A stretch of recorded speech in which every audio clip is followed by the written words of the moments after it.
Pemirsa, menjelang pergantian tahun, penyeberangan di Sanur menuju Nusa Penida dan Nusa Lembongan dipadati wisatawan domestik dan mancanegara.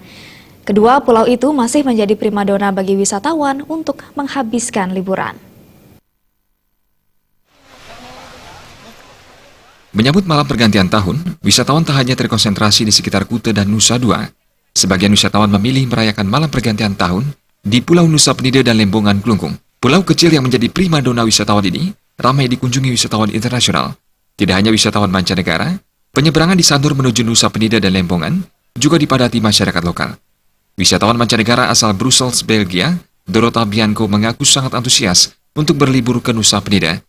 Nusa Penida memiliki daya tarik mulai dari keindahan pantainya yang jernih dan keindahan bawah lautnya.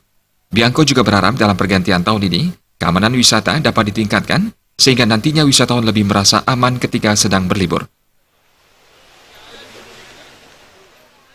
We are staying here for 2 weeks in Nusa Dua, in Sadara Hotel, and we know that there are beautiful scuba diving spots in Nusa Penida. The Manta Points and Crystal Bay, this is why we are going to Nusa Penida Island for the day. Peningkatan penumpang menuju Nusa Penida dan Lembongan ini diperkirakan antara 50 hingga 70%. Agung Ria dan Adi Setiawan